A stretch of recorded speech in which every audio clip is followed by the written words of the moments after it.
serial data bus is not a bus that drives around sequentially, serial, but it's with serial. It doesn't. So no Lucky Charms on the serial data bus.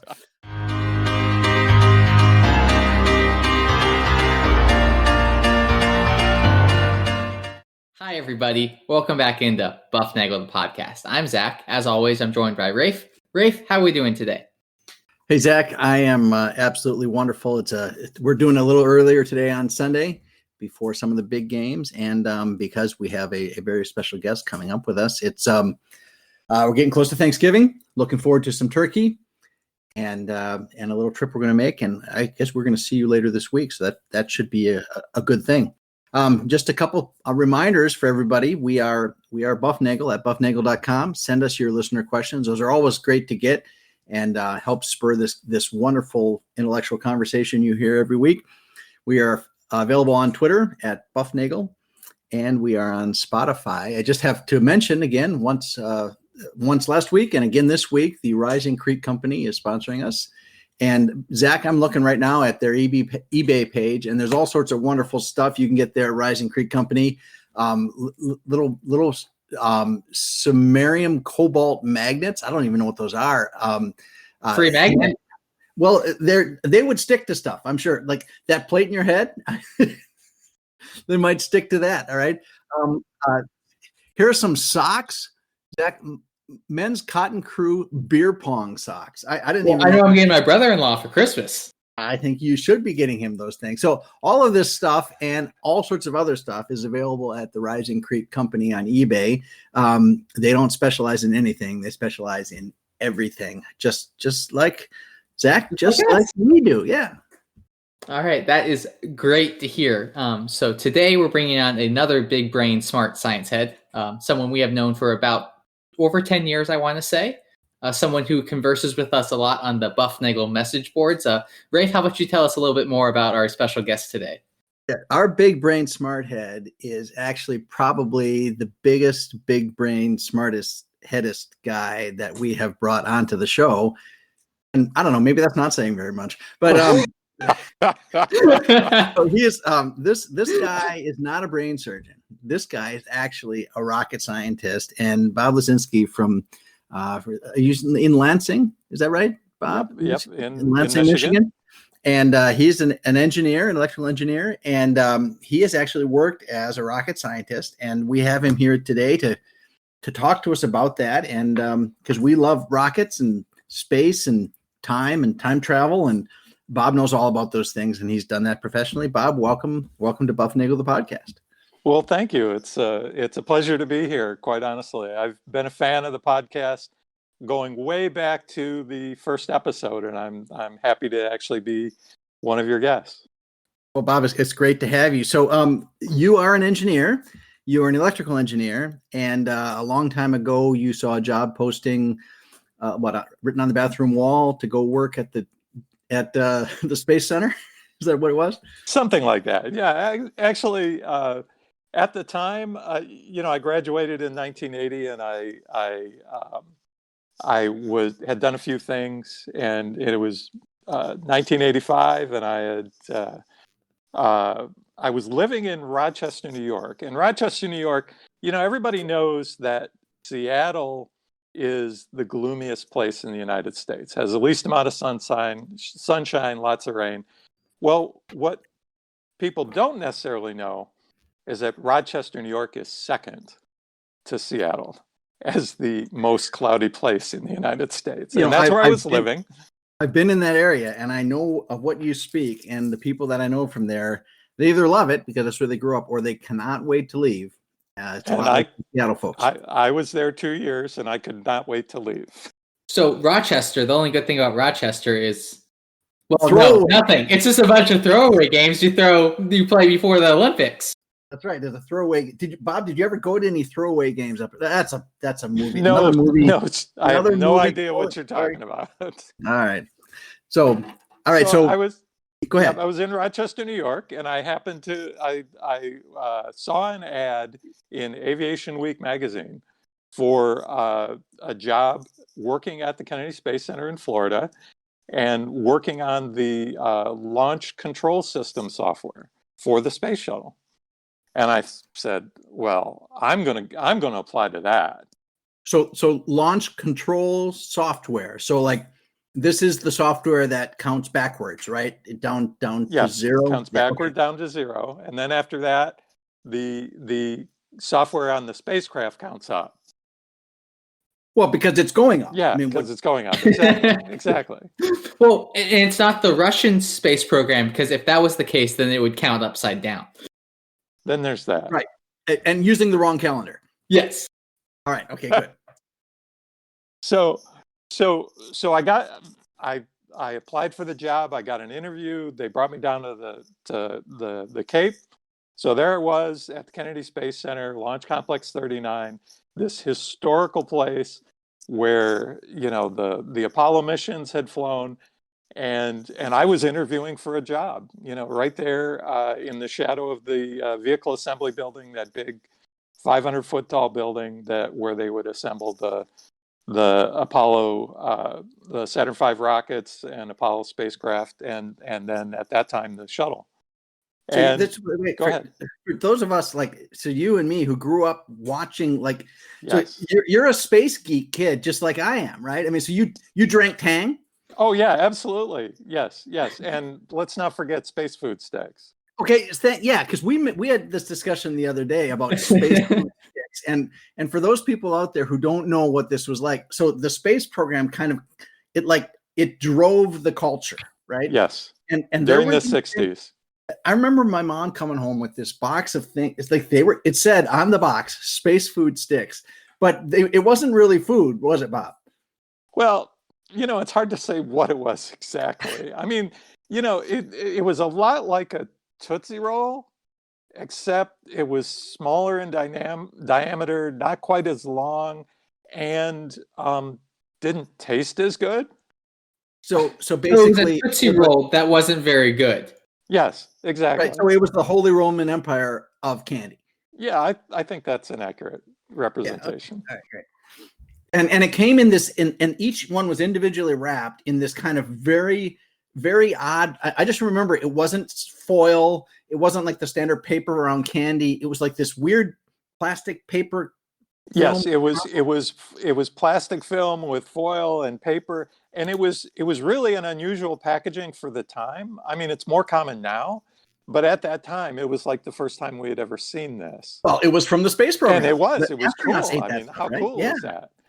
And you'd eat these things, and they, you know, you'd feel like you were an astronaut, right? Okay, so you go down to the Space Center, and they give you lunch. Did you have that for lunch there? You didn't have. I did not have space food sticks for lunch. No. Okay, in fact, right. I can't say as I remember what I had for lunch, but I do remember this. I was interviewing with the hiring manager for the launch control system software. And, you know, the interview was going well. I mean, you know, I was a young guy, mid-20s, whatever. And, you know, a total space geek. And here I was at LC-39. I mean, I'm interviewing for a job. I didn't really care what the job was. It really didn't matter to me. I would have taken any job there. Right. So I got you. And what was interesting was that this guy seemed to understand that. And he said, you know, we're having the interview and it's going well. And he says to me, you know, I'm sure you could do this job. You would be great. You'd be good. But, you know, I get this feeling that you aren't going to be satisfied unless you are actually working on the actual spacecraft. Working on the rocket. Yes. And you know, what do you say in that situation, you know, as a kid interviewing, because you want the job. You don't want to tell him like, well, yeah, that's true. But, you know, and so then he goes on, he says, a friend of mine is the manager responsible for the DPS system on board the spacecraft, which is the computers. DPS is data processing systems. You know, there's 3-letter acronyms for everything in the space program, right? And this was, and basically that was the computers, the onboard flight displays, and the robot arm in space. I'm moving my arm to look like the robot arm in space. Okay, so the robot arm. So I remember this was this huge thing talking about the robot arm. And if I remember right, I mean, can I say I was a little underwhelmed by the robot arm. You can say that. And then it had stuff on it. I mean, it's not like it could like comb its own hair. I mean, it was it wasn't reaching into the ether and grabbing out fun space stuff either, you know? No. It did. No, to be accurate, it did in fact do that on a few of the flights where it reached out and grabbed something that was already there. Like, for example, the Hubble Space Telescope, which several times they did refurbishment missions, and they did reach out into the ether and grab the Hubble Space Telescope. And then they pull it back inside the shuttle, right? Yep. And then they could work on it indoors. Yeah, and they worked on it. Yeah, and then they would release it again.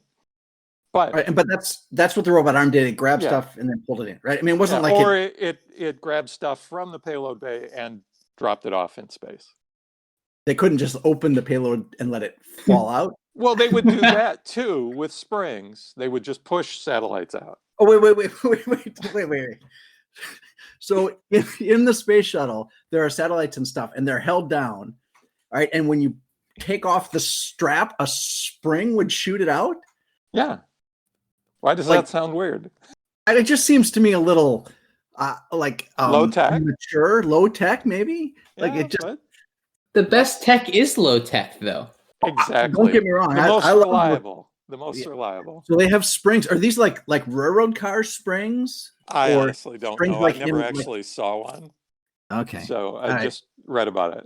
But so anyway, so I'm here interviewing with this guy, and he says, I'm gonna call my buddy who works on the DPS system, and he's got an opening, and I want to see if he wants to talk to you. And of course he did. So, he said, go down a couple buildings down and go have that, go talk to this guy.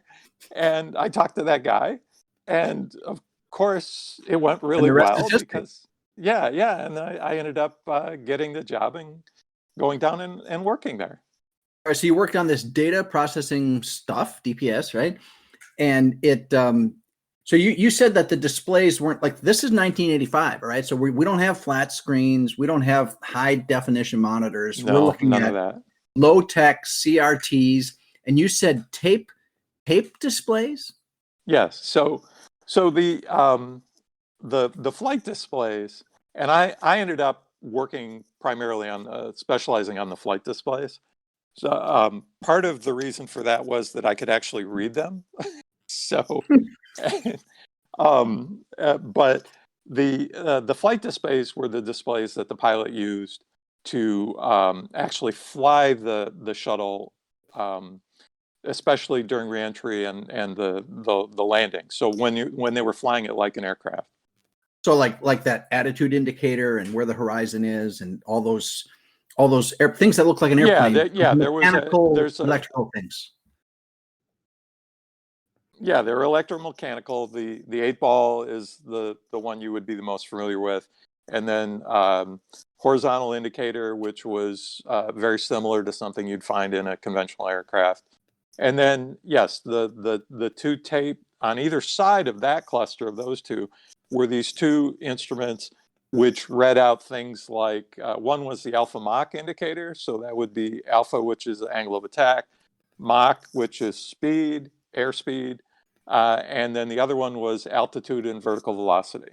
So they didn't have like a speedometer with a needle. No, this was like that.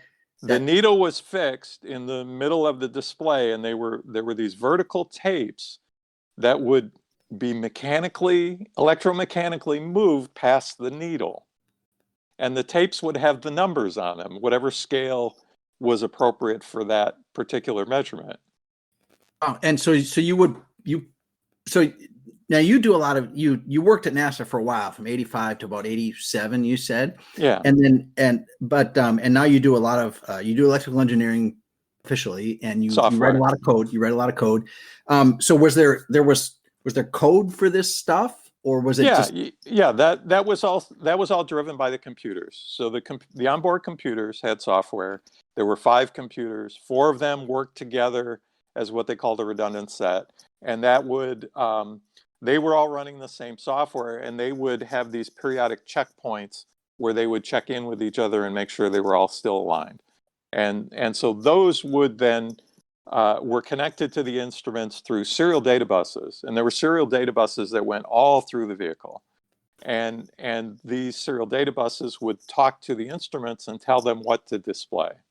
Now, for those of us who are young rookie up and coming computer geek heads, like Zach here, for example. So a serial data bus is not a bus that drives around sequentially, serial, but it's with serial. It doesn't. So no Lucky Charms on the serial data bus. But so what is the serial data bus? Well, a serial data bus, a data bus communicates data. So you can have a serial data bus or you can have a parallel data bus. A parallel data bus, for example, if you were trying to move 8 bits of data, you would have 8 wires. And those 8 wires each would have a single bit. And then you would sequentially put different bits on there. A serial data bus turns that sideways and then runs the bits sequentially. So you go up, down, whatever, ones and zeros, and sending them one at a time with some kind of clock signal superimposed on it. So you have to see they get sequenced. Yeah, the data are run in sequence as opposed to running in parallel across the bus. Yeah, exactly.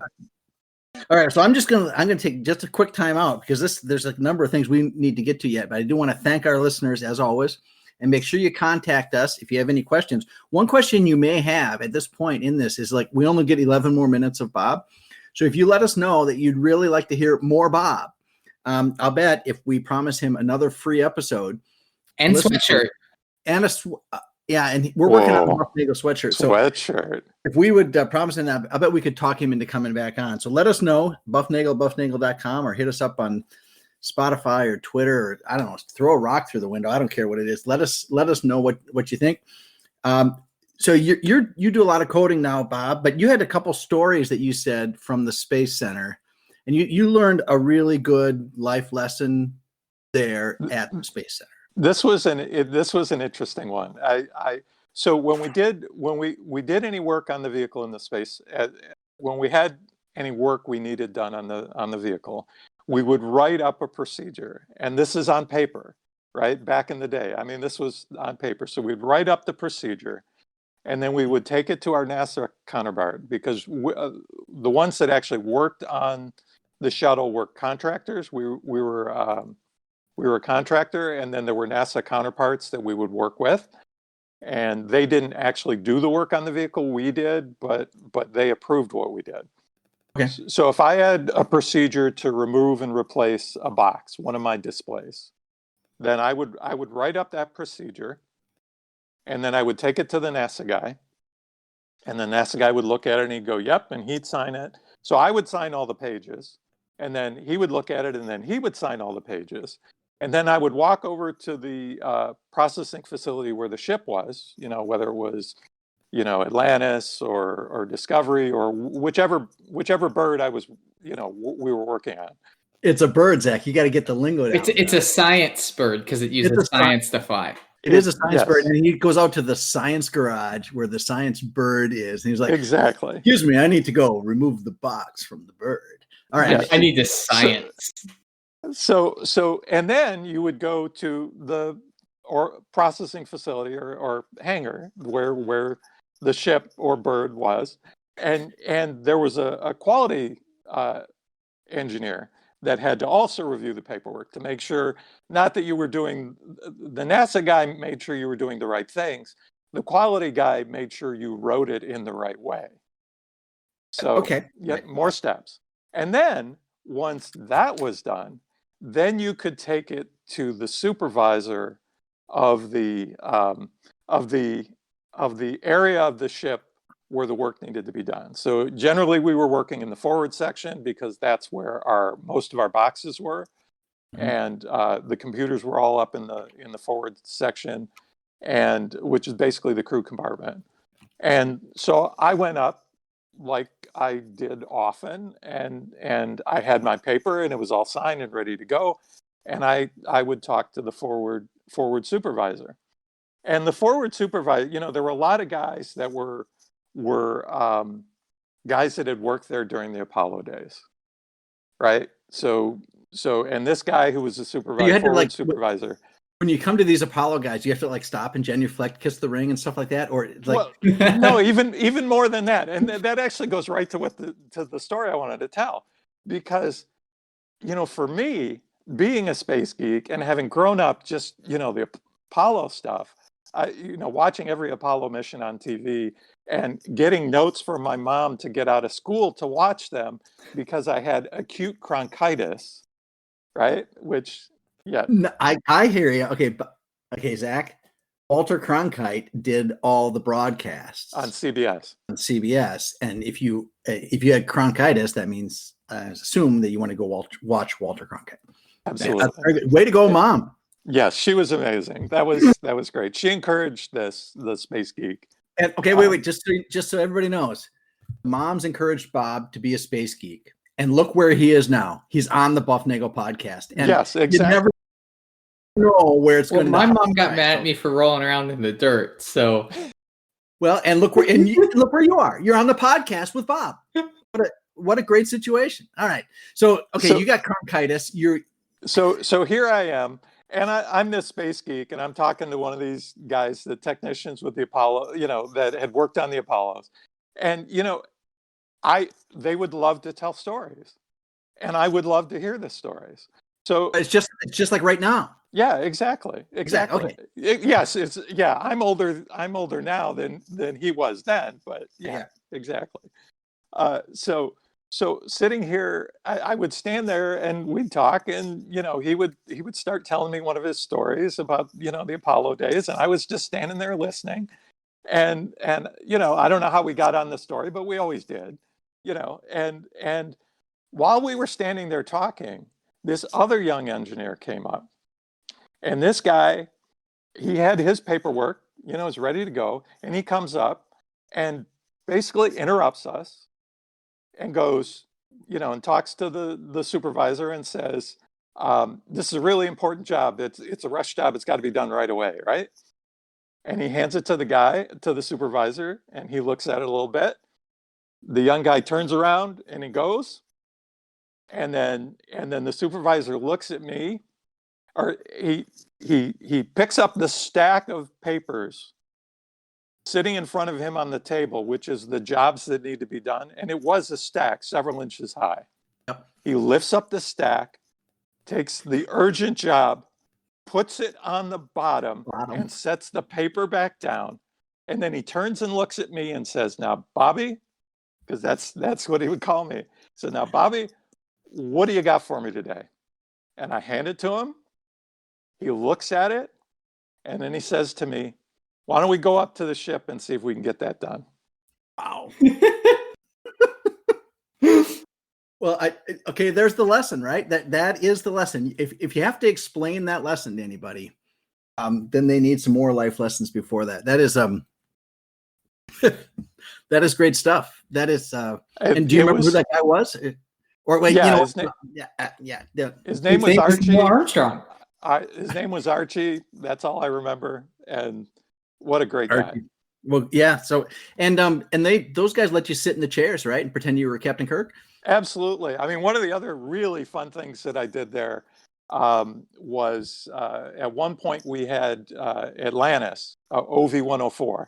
I referred to them by their tail numbers, and each one had a tail number. Discovery was 103.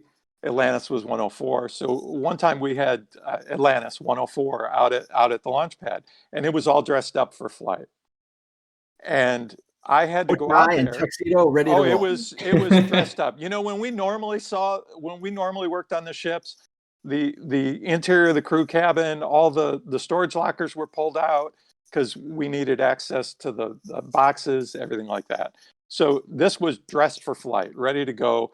Mounted on the side of the external tank, out there at the launch pad with the white room, the whole smash. And it was the only time I ever got to go out to the vehicle at the pad when it was all dressed up like that. And so it was. Is it vertical at this point? Yeah, If somebody hits the wrong button, you're going to the moon, right? I mean, it takes a little more than that. But there's a launch countdown that takes 2.5 days or so. Yeah, Other than that, yeah, exactly. So we went out there because the day before there was a report that there was a problem with the heads-up display, and that was another one of the flight displays that we were responsible for. So me and another engineer went out there, and so here you are, you're walking across the access arm to the white room. You're looking down through the metal grating as you walk across that arm, and notice that you're at the 190-foot level, and the flame trench is another 60 feet, and you can see right through this grating that you're walking on, because it's like the things where the overpasses, pedestrian overpasses, where you walk across, and you can see right through them. And that was, so I did that, and then immediately looked at the doorknob of the white room and did not take my eyes off until I got there. And then once I was in the white room, it was all good. But then you're climbing into the hatch, just like the astronauts do. And instead of going up like we would normally do to get to the flight deck, you were going off to the side, and because everything's turned 90 degrees. And you have to it's on its tail. It's pointed. Yeah, you got to pull yourself up to get up there, and then pull yourself into the chair. And since we were checking out the heads-up display, I had to go sit in the left-hand seat, with the launch tower out the window to the left of me. And here I was, lying on your back, looking straight up at the display that you were designed, that you were in charge of making sure it worked right. Yeah. Wow. Yeah, that was really cool. That was probably the highlight. And that was actually the week before Thanksgiving. So it was this time. It was like now. Yeah. This is the equivalent of riding in the spaceship. So next week, that was as close as I got. Zach will record the podcast next week, lying on our backs, looking at the ceiling. I can do that. Just to mimic what Bob has gone through. And actually, a funny story there was, I, being a young, naive kind of guy, I said, to the technicians, how do you guys do this all day, just sitting here in these chairs on your back like that? And they kind of laughed at me, because it's like, this is actually pretty easy to lie there all day and maybe even stay awake. Yeah, I can imagine. I'd sneak in some naps here or there. Yeah. Bob, this is there are about 1,000 things I want to ask, and maybe next time we get together, we can have more discussions on that. If this has been incredible.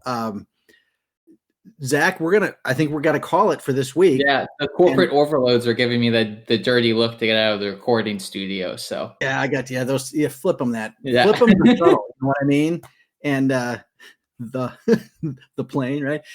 So Bob, this is great. We'll have to ask to see if anybody else wants you back on, and even if they don't, we're going to get you back on to talk about some more of these space things, and we're going to talk some more about coding and some computery stuff for you. This has been fantastic. Zach, you got anything else other than Spotify? That's it. We're on Spotify. Hopefully Apple iTunes stuff soon. Message board, give us your comments there. Engage with us. We like hearing from you. We like talking with you guys. It's a fun time. So thank you all for listening. All right, Bob, thanks for coming on. And thanks for having me. It was an absolute pleasure. Be happy to do it again. Wonderful. All right. Thanks a lot. Zach, we'll see you. Bob, until next time. Thanks, everybody. Bye. Bye.